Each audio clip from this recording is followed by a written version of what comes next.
السلام عليكم ورحمة الله وبركاته. أعوذ بالله السميع العليم من الشيطان الرجيم. بسم الله الرحمن الرحيم. الحمد لله رب العالمين ولا عدوان إلا على الظالمين والعاقبة للمتقين. اللهم صل وسلم وبارك على عبدك ورسولك محمد صلى الله عليه وسلم وعلى آله وصحبه وسلم تسليما كثيرا. Dear brothers and sisters, in the interest of nasiha, sincere advice, the reflection that I want to give tonight, I want you to look inward, inshallah ta'ala, and let's think very deeply, because we're getting now into crunch time, the most important 10 days of the most important month of the year. So bismillah. I'm going to ask you all a question first.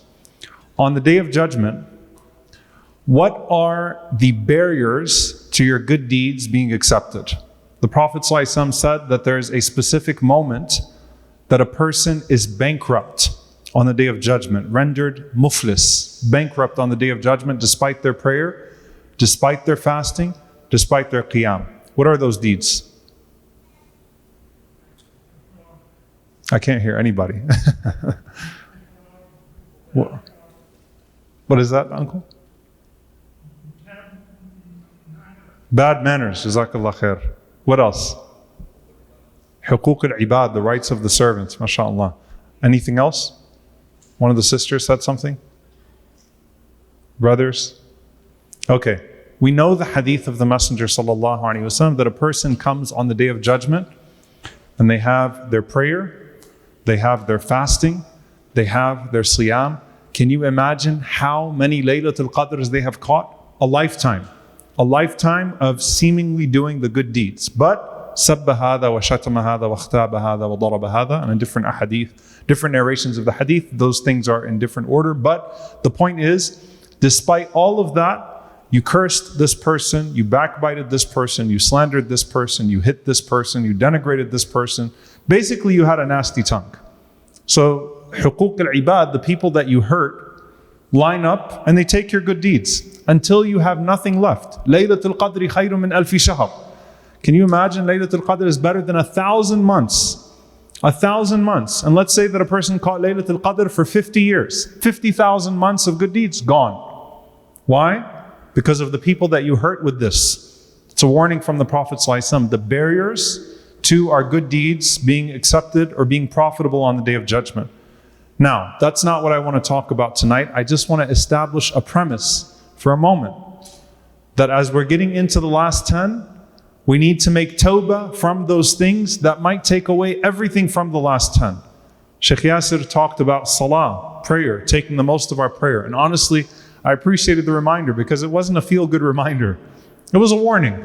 الَّذِينَ هُمْ عَنْ صَلَاتِهِمْ سَاهُونَ. Usually you hear the good things about prayer. It was a warning not to be forgetful for your prayer, right? With your prayer and lose out on your prayer. This is beyond that. This is your good deeds going to waste because you're not reforming your akhlaq, you're not reforming your manners. And so if you want your ibadat to be accepted, you have to reform your akhlaq. Can you all remember that? If you want your ibadat, your acts of worship to be accepted, you have to reform your what? Your akhlaq, your manners. If you want your acts of worship to be accepted, you have to reform your manners. May Allah subhanahu wa ta'ala allow us all to reform our manners and to perform our acts of worship. Allahumma ameen. This is the time to do it. In this life, there's also another prominent aspect of these next 10 nights, which is dua to Allah. Constantly making dua. We have lists that we go to Allah with. You've been asking Allah for all this time. Laylatul Qadr is the night of decree. So you want something to happen in the next year? That's your night. That's the night that your next year is going to be decreed. In the next 10 nights, your next year is going to be written down. Think about the consequence of that. Including, by the way, those who plan to go to Hajj. May Allah write us amongst them. Allahumma ameen. So in these next 10 nights, something is going to happen with your decree, right? And what is the barrier to your accepted dua? And that's where I want to stop for a moment and think about the surahs that we just passed. Surah An-Nur, Allah subhanahu wa ta'ala talks about the ideal society that got polluted by some of those bad akhlaq, those bad manners. Slander, gossip, until they did not spare our mother Aisha radiallahu ta'ala anha. Our mom was slandered. You love your mother? You're reading about the story of your mom being slandered with the worst type of slander. Our mother was slandered by people we also love. not the hypocrites, Ibn Ubay ibn Salul. Some of the Sahaba fell into the trap, passing it right and left. They took it and took aspects of it and passed it. And Allah forgave the companions, not the hypocrites. But what did Allah subhanahu wa ta'ala say? يَعِظُكُمُ اللَّهُ أَن تَعُودُوا لِمِثْلِهِ أَبَدًا. That's a strong warning. I'm warning you never to go back to this again. Nothing like it, the remnants of it. Don't you ever go back to anything like that episode ever again. يَعِظُكُمُ اللَّهُ أَن تَعُودُوا لِمِثْلِهِ أَبَدًا. Allah let you off with a severe crime. And yes, there were some people that had to pay the penalty of slander. And there were others that Allah knows. They passed the slander, but they were not amongst the main slanderers. But Allah subhanahu wa ta'ala offered an amnesty. But a warning with that amnesty, don't you ever go back to that way again. Let there never be an episode like Hadithatul Ifk in the society of Medina again, like the slander of our mother Aisha radiallahu ta'ala anha in the society of Medina again. That's a strong warning. Honestly, if you're reading that ayah, the strength of it, it is such an admonishment. The strength of it, like it's not even, Allah does not even talk about what the consequences are. It's just Allah is warning you. I'm warning you, do not ever go back to anything like that again. Don't let that happen in the society of Medina again. Just like Uhud, don't let the disobedience of Uhud happen again. And they never did, right? The Sahaba never had another Uhud episode. And the Sahaba never had another Ifk episode. Alhamdulillah, because they were people who took the Quran very seriously. And then you see in Surah Al-Furqan, Ibadur Rahman, the servants of the Most Merciful. And Allah mentions their tawbah, their repentance. Why? Because all of you will sin. All of you will sin. All of the children of Adam will sin. All of us will fall at times. But Allah subhanahu wa ta'ala mentions in the qualities of the servants of the Most Merciful, إِلَّا مَنْ تَابَ وَآمَنَ وَعَمِلَ صَالِحًا. Except for those who repent and they believe and they work deeds of righteousness. And Allah re-emphasizes that, by the way. مَنْ تَابَ وَعَمِلَ صَالِحًا. The one who not only repents, but who puts in the place of where they used to sin a good deed instead to hold that place. They cut off the means to sin and they now have the means to good deed. They now have means to a good deed with Allah subhanahu wa ta'ala. And for those people, يُبَدِّلُ اللَّهُ سَيِّئَاتِهِمْ حَسَنَاتٍ. How merciful is Allah? Allah switches their sins to good deeds. Now, Surah An-Nur was a warning to society. As a community, don't mess up like that again. You don't get two Hadithatul Ifks. You get one, you messed up. As a community, make tawbah to Allah and learn the lesson as a community. Ibadur Rahman is very individual. When you messed up, turn back to Allah and put in the place of your sin a good deed. Why do I want to build on this, inshallah ta'ala, tonight? Because just like there are barriers to our good deeds having any weight on the Day of Judgment, the barriers to our dua having any weight in this life is our insistence on sin. So the insistence on poor akhlaq make our ibadat meaningless. The insistence on sin render our du'as void. How do we know? The hadith of the Prophet ﷺ. A person calls out to Allah and says, Ya Rabb, Ya Rabb, Ya Rabb. Oh my Lord, oh my Lord, oh my Lord. But look at your dress. Look at your food. Look at your sustenance.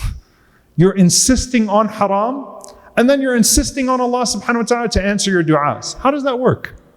Yes, Allah answers du'as. But what kind of effort are you putting in? You're insisting on your ways, and then you're insisting Allah answer your supplications. It doesn't work that way with Allah subhanahu wa ta'ala. أَنَّا يُسْتَجَابُ لَهُ. On what basis are you going to be responded to? You're not willing to reform your ways, but you want Allah subhanahu wa ta'ala to answer every one of your supplications. Why? Because I listened to, my khutbah, I think tomorrow's Friday. It is tomorrow. Tomorrow's Friday, right, Sheikh? Yes, tomorrow's Friday. My khutbah tomorrow will be about making the most of Laylatul Qadr and things of that sort, right? So I followed the tips. I read the dua. I said, Allahumma innaka afuwan tuhibbul afwa fa'fu anni. I prayed the entire night. I caught tarawih. But my du'as, look, for myself and for you, Ramadan resolutions means difficult sacrifices. And what I want to really advise myself and all of you, and wallahi it comes from a sincere place, I hope, for myself and for you, remove the means, that are causing you to constantly fall in the sins over and over and over again. You know, for some people, that means scrub your social media. If you're not going to do it in Ramadan, then when are you going to do it? You need to delete your social media. For some people, that means I need to exit certain WhatsApp groups, or I need to delete WhatsApp altogether. For some people, that means I need to delete certain contacts. Honestly, there are certain friends in my life that just provide a constant avenue to sin for me. For some people, that means I really need to consider at this point, if I'm in a haram business or I have a haram level of earning, I'm going to cut it off now. For some people, that means reforming your dress. For some people, that means reforming your food. For some people, that means reforming your sustenance. But every one of us has to look deep, deep, deep, deep, deep. Because when you show Allah subhanahu wa ta'ala that you're going to insist on these ways and you're not willing to make those sacrifices, that is the barrier between you and your supplication. Your du'as become mechanical at that point. How beautiful is the du'a of a person that says, Ya Allah, I'm changing. Ya Allah, I'm taking the next step in my journey to you. Ya Allah, I'm looking at myself and I'm not going to insist on these things, no matter how minor they are. Remember the Prophet ﷺ said, Iyyakum wa muhaqqarat ad-dunub. Beware of the minor sins. Some of you are planning weddings right now for after Ramadan. How are you planning that wedding to be? Think about it. Right? Every single aspect of your life. You know, what are you thinking about doing right after Ramadan? Every single one of us look deep in the mirror as we go into these 10 nights and say, how do I delete my past? Because I want Allah to do tabdeel, to switch my sins to good deeds. But in order to do that, I need to switch the means to my sins with the means to good deeds. And Allah is merciful enough to where He will clean the slate. But am I going to clean my own slate? Am I going to turn my own page? I trust Allah ar-Rahman, the most merciful, to clean the slate if I sincerely turn back to Him. But will I fill it with good? And so while we're talking about Ramadan resolutions, we're less than 2 weeks left in Ramadan. If you weren't going to make the change in these next 2 weeks, if you're not going to do it in Ramadan, when are you going to do it? If you're not going to reform your earnings and the things that the Prophet ﷺ said are barriers to dua, when are you going to do it? And if you start thinking about, well, but that would mean I have to change this and I have to change that. You know how the shaitan will end with this. You know, the Prophet ﷺ said, when you're about to give charity, and I'm not going to fundraise yet. Okay, there's no fundraiser right now. You're about to give charity, the shayateen open their mouths and they tell you what? Poverty, poverty, poverty, poverty, poverty. Vacation, trip, this, that. They hold you back from your charity. That's with every good deed. You're about to turn the page with Allah subhanahu wa ta'ala. But what about your friends? Well, wait a minute, what about this? What about that? What about your social gatherings? What about your family? What about these people? What about those people? What about this factor? Wait a minute, but if you get this out of your life, oh, but wait a minute, maybe you'll need to communicate with that person again. The excuses. Shaitan just wants to make sure the means are still there. He's going to come out of his chains with a vengeance after Ramadan. We all know how we feel on the day of Eid. He will come out of his chains with a vengeance. He just wants you to maintain the pieces in place, the means, so that you go back to those things. Al-muhasabah. Let's hold ourselves accountable and let's make some difficult sacrifices. And that's how you get your du'as answered. Just like we don't know how the sins affect our lives. They make our lives devoid of barakah. They bring in our lives ibtila. They bring in our lives trials and tribulations that we don't even trace back. The same thing, dear brothers and sisters, with our du'as.